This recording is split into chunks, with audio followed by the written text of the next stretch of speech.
श्रीमद् भगवद गीता के अनुसार असहाय लोगों के लिए कृष्ण का वचन और संरक्षण जब मनुष्य एकदम कोने में घिर जाता है, जब परिवार चलाना कठिन हो जाता है, जब कर्ज बढ़ने लगता है, जब गलत निर्णयों का बोझ असहनीय हो जाता है, जब समाज के शक्तिशाली लोग अपमान करते हैं, धमकाते हैं और मनुष्य खुद को बिल्कुल अकेला महसूस करता है, ठीक उसी समय श्रीमद् भगवद गीता जीवन में दीपक की तरह प्रकाश बनकर उतरती है।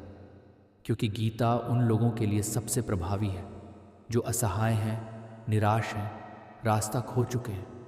मैंने गलती की, क्या कृष्ण मुझे छोड़ देंगे?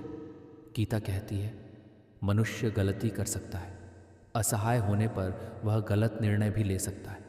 कर्ज के बोझ में कभी कभी उसके मुंह से झूठ भी निकल जाता है, लेकिन यह सब दुष्टता या पाप का प्रमाण नहीं है यदि उसके हृदय में पश्चाताप और सत्य की इच्छा जीवित है। कृष्ण कहते हैं अपिचेत सुदुराचारो भजते माम अनन्य भाग साधुरेव समन्तव्य। अर्थ, यदि कोई भूल कर भी ले लेकिन सच्चे हृदय से मेरी शरण ले, मैं उसे साधु ही मानता हूँ। मैं अकेला हूँ, वे लोग शक्तिशाली हैं, क्या कृष्ण साथ रहेंगे?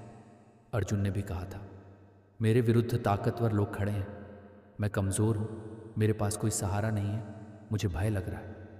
तब कृष्ण ने कहा गीता 2:37 उठो, साहस से खड़े हो जाओ, सत्य के युद्ध में उतर पड़ो। और सबसे बड़ा वचन न में भक्त प्रणश्यते, गीता 9:31। अर्थ, मेरा भक्त कभी नाश नहीं होता। यही कृष्ण की सबसे बड़ी गारंटी है। तुम अकेले नहीं हो, तुम्हारी पुत्री, तुम्हारी पत्नी, कोई भी तुम्हारी विपत्ति में नहीं जलेगा, क्योंकि कृष्ण अपने भक्तों की रक्षा स्वयं करते हैं। 3, कृष्ण अभी मेरी मदद क्यों नहीं कर रहे? तनाव क्यों नहीं घट रहा? गीता बताती है इस शरीर में रहते हुए सुख दुख तो आते जाते रहेंगे। ये परीक्षाएं हैं, धैर्य, सहनशीलता और ज्ञान का प्रशिक्षण। गीता 2:14 सुख दुख तो क्षणिक देहिक स्पर्श है, धैर्य धरो। तनाव का अर्थ यह नहीं कि कृष्ण ने आपको छोड़ दिया है, तनाव का अर्थ है आप सीख रहे हैं, तैयार हो रहे हैं। कृष्ण फल जल्दी नहीं देते, क्योंकि वे सही समय पर सही फल देते हैं। मैं कर्ज में डूबा हूँ, क्या कृष्ण मुझे उठने में मदद करेंगे? गीता में श्री कृष्ण कहते हैं योगक्षेमम विहाम्यहम। अर्थ, जिसकी कमी हो मैं उसे पूरा करता हूँ, जो उसके पास है उसकी रक्षा करता हूँ। भगवान का उत्तरदायित्व है तुम्हारी कमी पूरी करना, तुम्हारे परिवार की रक्षा करना, तुम्हारे सम्मान की रक्षा करना, तुम्हें दोबारा खड़ा कर देना।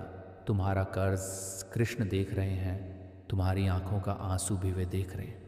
कौन क्या बोल रहा है ये भी वे सुन रहे हैं। और जब कृष्ण देख रहे हैं तो रक्षा सुनिश्चित है। क्या कृष्ण मुझे क्षमा करेंगे? क्या वे सच में मुझे बचाएंगे? भगवान कहते हैं अहम त्वा सर्व पापेभ्यो मोक्षयिष्यामि मा शुच्चा। अर्थ, मैं तुम्हें हर पाप, हर भूल से मुक्त कर दूंगा, डरो मत। ये गीता का अंतिम और सर्वोच्च वचन है। यदि मन से कहो प्रभु मैं आपका हूँ, मेरी भूलें आप संभाल लें, तो कृष्ण कहते हैं मैं तुम्हारी रक्षा करूँगा, भय मत करो। यही सबसे बड़ा शांति का संदेश है। कर्ज, तनाव, मृत्यु भय, सामाजिक अपमान, इन सब पर कृष्ण का अंतिम सिद्धांत कृष्ण कहते हैं जो मुझ पर निर्भर करता है मैं उसे कभी निराश नहीं करता। जो सही रास्ते पर लौटना चाहता है, जो लौटा कर देना चाहता है, जो अपने परिवार को बचाना चाहता है, जो अपनी गलतियों पर पछता रहा है, जो कृष्ण को पुकारता है, उसे कृष्ण अवश्य बचाते हैं। यही गीता का नियम है, यही गीता का सत्य है, यही ईश्वर का अटल धर्म है। तुम्हारी स्थिति को गीता कहती है अज्ञानजन्य कर्म, अर्थात डर और दबाव में लिए गए निर्णय जो क्षम्य हैं और सुधारे जा सकते हैं। कृष्ण तुम्हें आने वाले दिनों में कैसे बचाएंगे? गीता के अनुसार कृष्ण 3 तरीकों से सहायता करते हैं। 1, भीतर निर्णय शक्ति देते हैं ताकि तुम सही उपाय और सही रास्ता खोज सको। 2, बाहर रास्ते खोलते हैं, अकल्पनीय तरीकों से धन, अवसर और सुरक्षा भेजते हैं। 3, शत्रुओं की शक्ति कम कर देते हैं, तुम्हारे विरोधी धीरे धीरे शांत हो जाते हैं या स्वयं ही दूर हट जाते हैं। इसे ही कृष्ण कहते हैं योगक्षेम। अंतिम वचन जो तुम्हें आज ही रात शांति देगा, चाहे तुम कितने भी असहाय क्यों ना हो, जब तुम कृष्ण को पुकारते हो, प्रभु मेरे परिवार को बचाइए, कृष्ण कहते हैं, संतान की पुकार कभी व्यर्थ नहीं जाती। और तुम एक पिता हो, तुम्हारी संतान की पीड़ा, तुम्हारी पत्नी का मानसिक दर्द, सब कृष्ण सुन रहे हैं।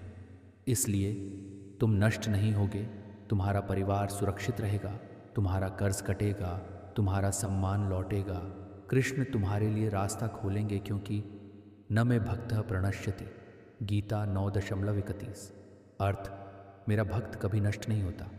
ये कृष्ण का अटल, अचल और अपरिवर्तनीय वचन है। आपका जीवन फिर से ठीक हो जाए, यही प्रार्थना प्रभु श्री कृष्ण के चरण कोमल में रख के आज यही अपने शब्द को विराम दे रहा हूँ। जय श्री कृष्ण।